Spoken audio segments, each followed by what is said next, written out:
What's going on, guys? Joe with Odyssey Off-Road. We are completing, finally, the big three on this 2020 Raptor 700R. For the life I've owned it, I have had a stock airbox, pretty much stock air filter. I've just had a uni air filter replacement, which I'll show you here. That's all I've been running in it. So just the exhaust, which is the Yoshimura exhaust on the quad, and the Power Commander 5. That's all I've been running. And I have occasionally taken the airbox lid off when it's not too dusty and run it that way. But today we're installing a billet air intake adapter. Now, I know some of you guys, before you keyboard warriors start pounding down comments that I should have got an FCI intake and all that stuff. I did do my due diligence research on this. There's a couple reasons that went into why I'm going with the billet adapter, and I got the GYTR one over the FCI intake. One, I plan to do no motor work. Even if this motor needs to be redone at some point, I plan on rebuilding it stock for reliability and longevity and all that. So without doing head work and all that stuff, the difference between the billet adapter and the FCI intake is negligible. The FCI intake comes into place big time when you're doing work to the head, like porting and polishing the head, or, putting a higher compression piston, something where it's going to need significant more air. You're going to get slightly more power, but it's going to be like minuscule compared to if you had worked engine and you did an FCI intake. That's when you're going to see big numbers. I don't plan on ever doing that, so there's no reason to run and spend the extra money on the FCI intake when the billet adapter will do me fine. On top of that, there are times I'm going to want to run the airbox lid, and I'll have the ability to still do that. Plus, what I'm probably going to do is, which is actually better than even running the stock airbox lid, is I'm going to get a ProTech airbox lid for this, which is, once the billet adapter is installed, I'm going to get the ProTech airbox lid. And it's basically like running an open airbox, but the top is basically like an outerwear pre-filter.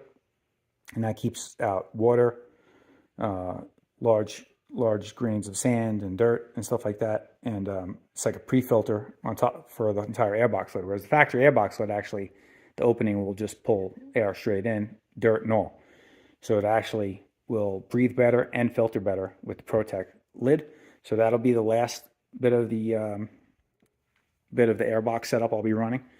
And so we're going to get that installed now. And then what we're doing is on this Friday, I'm going to be finally getting this thing on a Dynotune.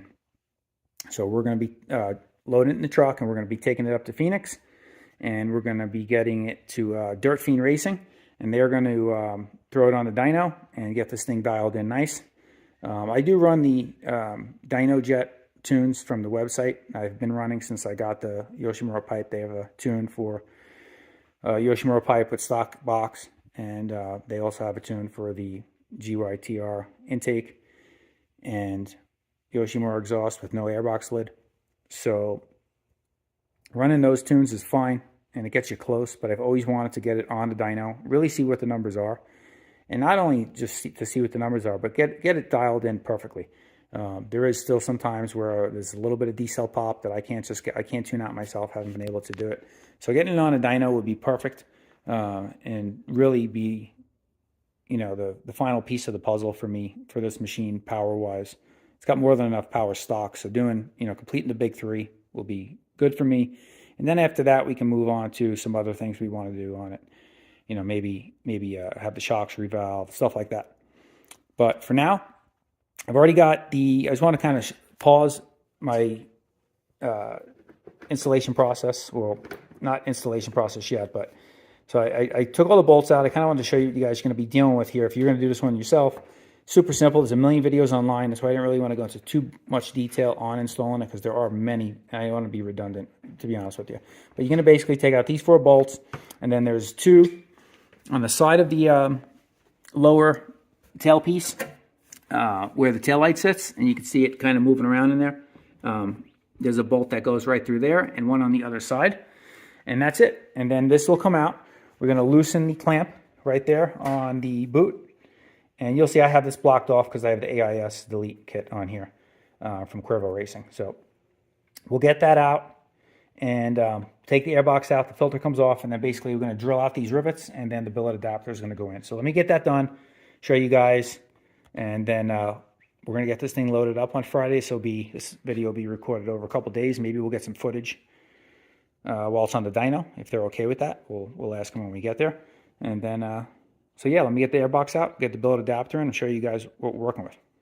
All right, guys. So I got the billet adapter installed. I wanted to show you a couple things before I put it back in the quad.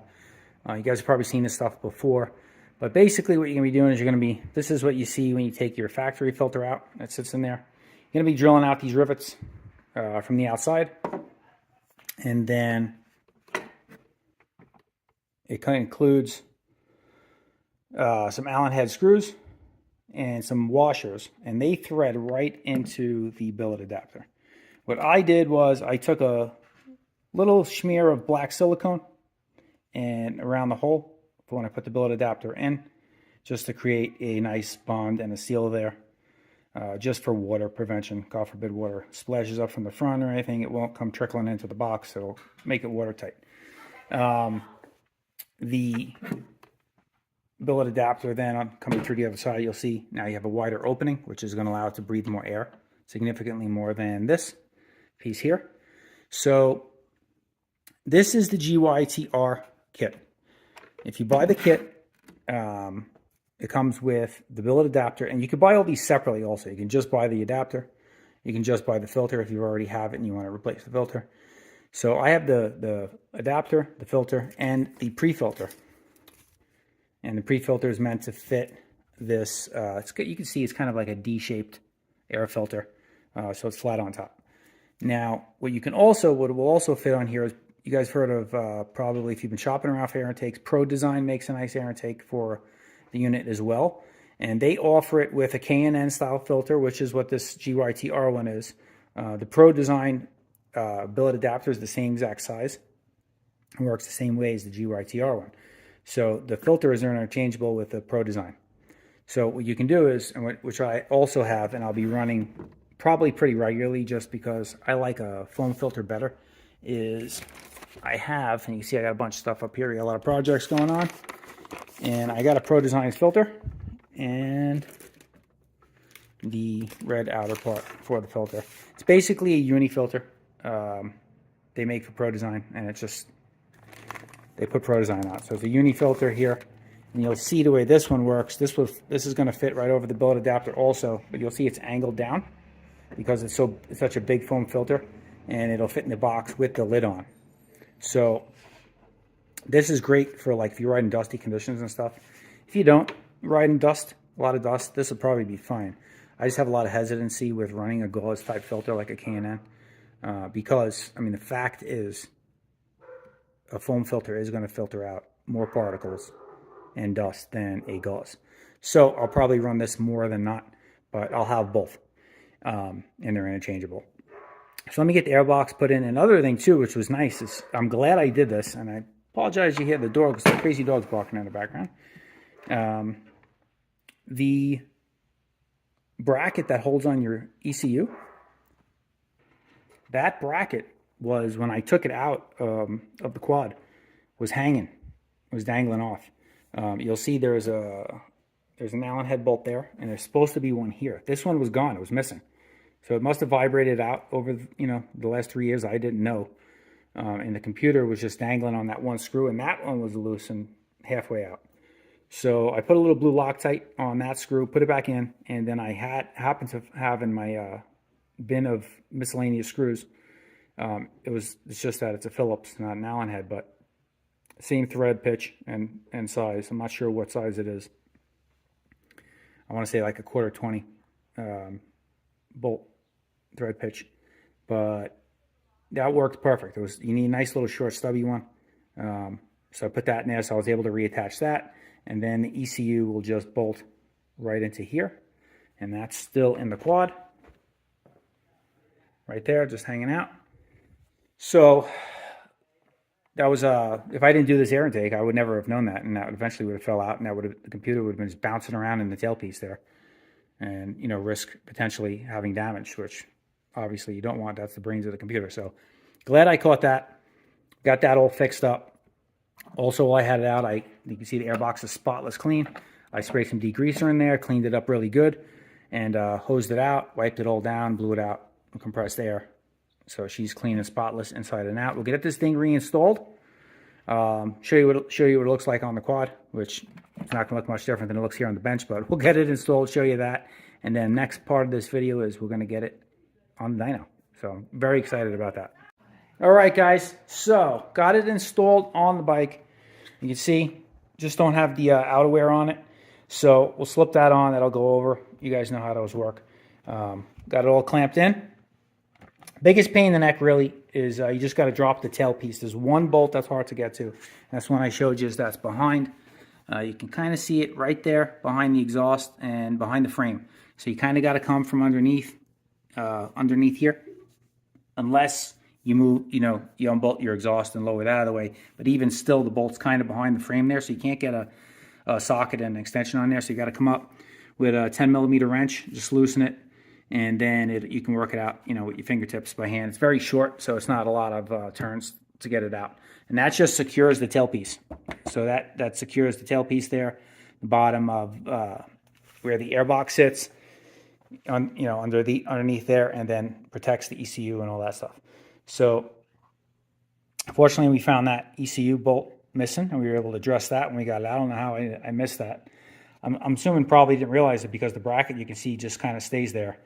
And then the ECU is, the rest of the bracket was kind of just dangling. So I didn't even notice it. But we got that all straightened up. We got this all ready to go. And then Friday, we are off to get this thing dyno tuned. So Dirtfiend Racing, again, up in the Phoenix area. They're going to do it. So we'll see if we can do some recording while it's on the dyno. That'd be great. Some places are cool with that stuff. Some places aren't. So we'll talk to him before we start and see if he's okay with recording something, or even get a couple photos for you on the dyno, and then we'll talk about it. But we'll tune out now. We'll catch up here when we get to Dirtfiend, and we'll see how it works out on the dyno.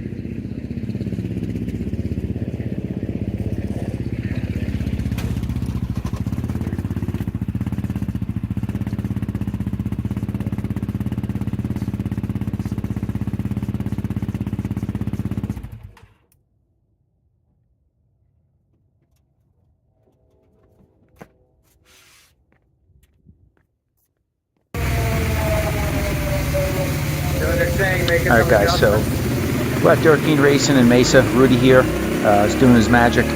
Basically, for the first few minutes, I was there. More than a few minutes, probably, I would say. First half hour to 40 minutes, maybe a little less. He had it on the dyno, and he was just doing what you see here, bringing the throttle up a little bit at a time, messing with the fuel mapping, getting the air-fuel ratio dialed in. And slowly he brought up the RPMs a little more, and a little more, until the AFRs all looked good. And by the time he was done doing that, basically the decel pop was virtually gone. And then he proceeded to do some dyno pulse, which you'll see here coming up. If you guys aren't interested in this stuff here, you can skip ahead to the end where I talk about the results.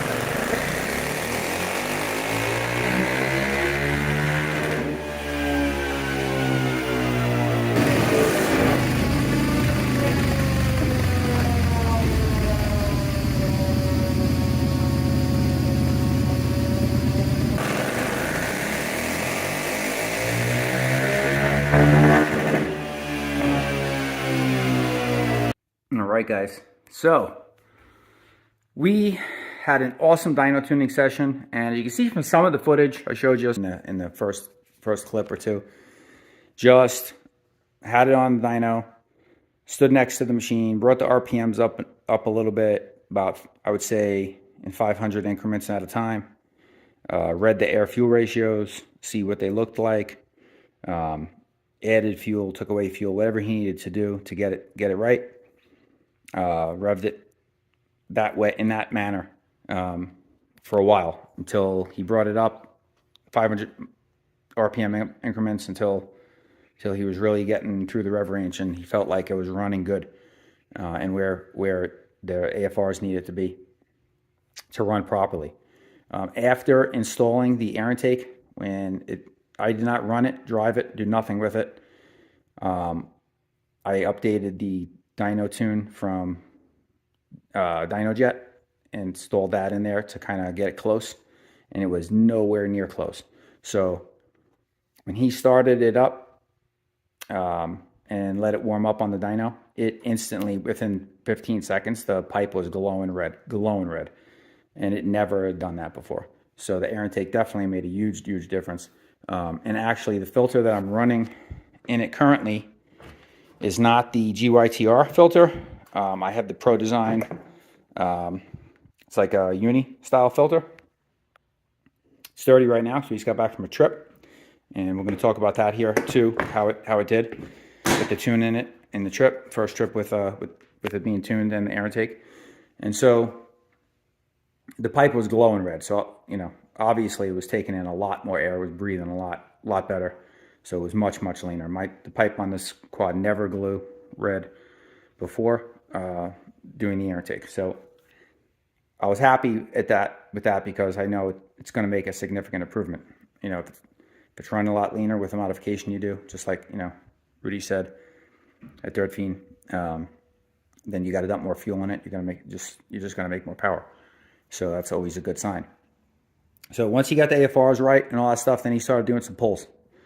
My dyno numbers ended up, well, I'll show you. So here's my sheet from the best pull he did, which was the last one. And we're at peak horsepower 48.45, so about 48.5 horsepower, and 46.08 pounds-feet of torque. The big takeaway here was the torque from on the bottom end and basically the drivability of it. All of the power is, on the initial part of the curve. Significant, and from driving it, I can tell you, significant improvement. So just on tipping, we're at about 35 pounds of torque, which is substantial. Most 450s have that as at peak torque. So, stock or with a big 3. So with the 46 pound-feet of torque at only 5,000 RPMs, that's awesome. As you guys know, Raptors 700s, they're not a high revving motor. It's not a 450. So you want all the power curve to be in the lower RPM to mid RPM range. And that's basically the way this is tuned. You'll see here on the power, on the horsepower, there's quite a bit of dip here right after. And from what he explained to me is basically it needs a cam at this point. It's breathing and taking in as much air as it can. And it's tuned as best as you can without a cam to flatten out that over rev. That would make a huge difference. He said just the stage 2 hot cam, and that would basically completely go away, and you'd have a nice smooth arc and a little more over rev out of it. He also did say that I am running the Yoshimura pipe. With any other pipe, say Empire, Monster, pipe like that, Dasa maybe, I would be over the 50 horsepower mark, but the Yoshi does not make the most power compared to some of the other pipes on the market. So that's about where you can expect to be. That's normal for a big 3 setup on a Raptor 700, around the 50 horsepower mark. They are rated at about 45 horsepower stock, close to it. He said on his dyno, typically a stock one's will read, maybe around the 43 horsepower mark. So with the mods I have shown, at 48.5, that's quite a substantial pickup. And I can tell you, so I've I've had the quad for 3 years now, and I'm going to be doing a full 3-year review on it with everything I've done to it, any issues and all that stuff. You know, after this, it'll come out. But I ran it mostly stock for the 3 years. I had the Yoshi pipe on it, but I had the insert in it. Let me grab that for you. Hang on. So I had this insert in it, which is the spark arrestor. And it's one thing with the Yoshi, when you put the spark arrestor in it, you see the diameter of the pipe now. When you put the spark arrestor in these, it drastically reduces the diameter, you see, and it quiets it quite a bit also.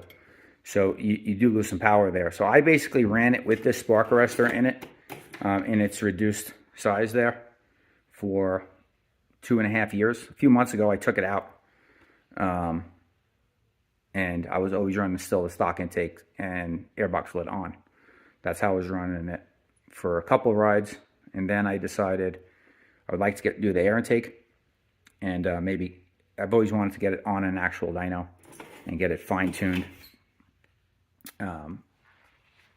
And so then now we've done that, and it's drastic difference. I mean, it's like not even the same quad. It's just complete. If you're looking for the most horsepower, get a different pipe.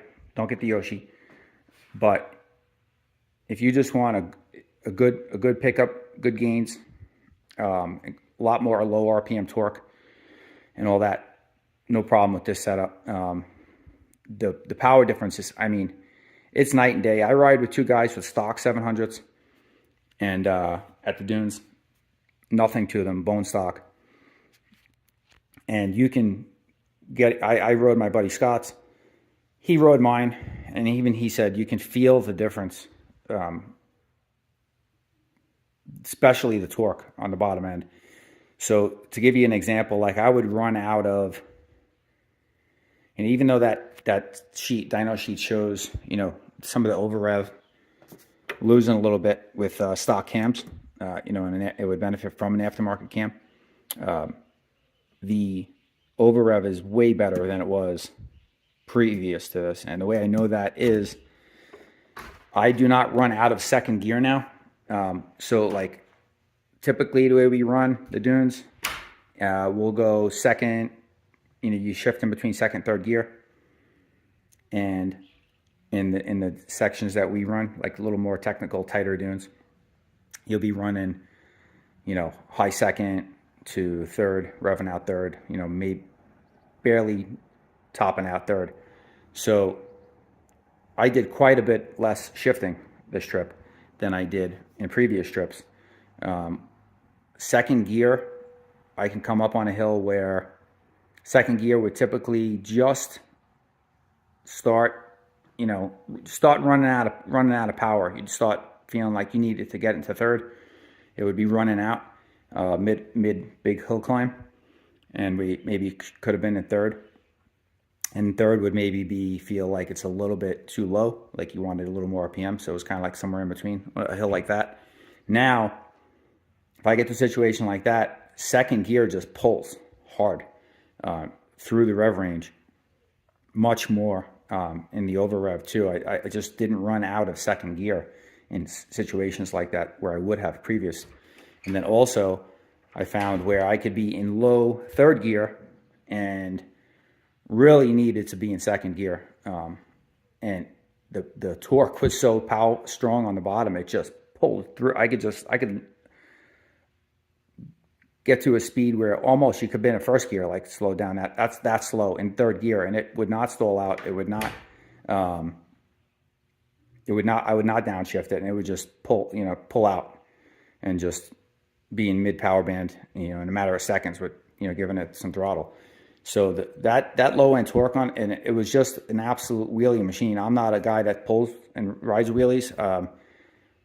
You know, to be perfectly honest with you, I'm not good at them at all. I've never been, and I've ridden quads my whole life. I've always been nervous to ride wheelies. I don't know why, but that's just something I've never tried, never learned how to, even took the opportunity to learn how to do.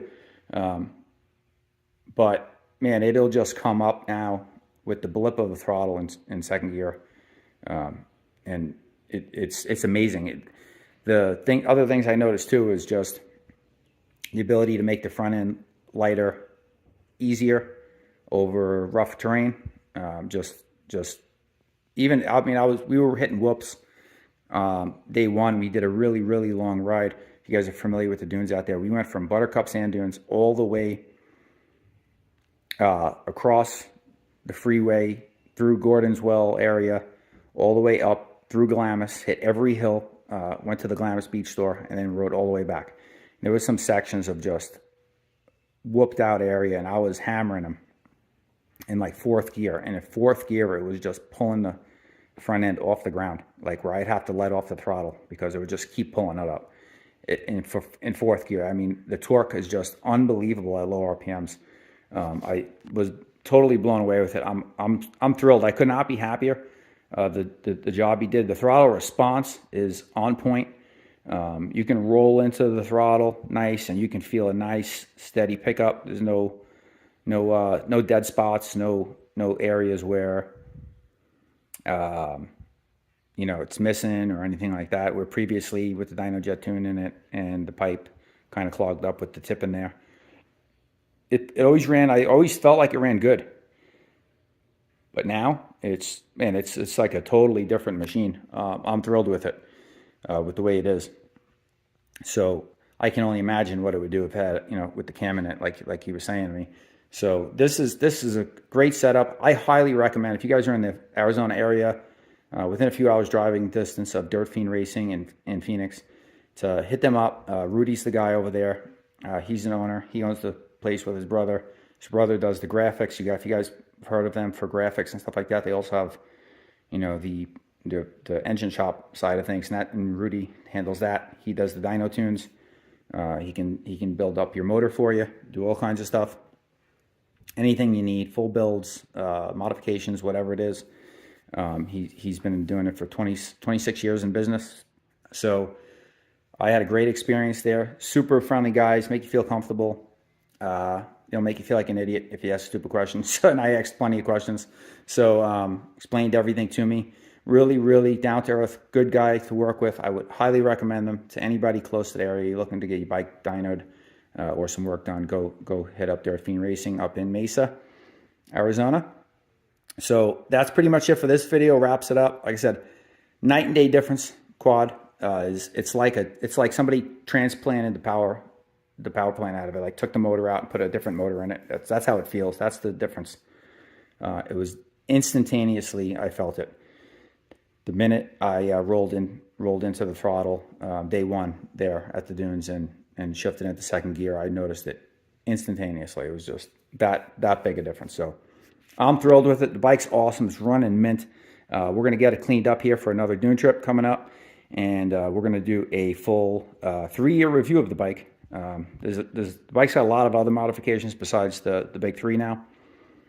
So we'll go over all those. I'll go over the history of the last 3 years, any problems I've had with it, things that have worn out, things that need to be changed, and my ownership thoughts. So stay tuned for that video. Smash the thumbs up button on your way out.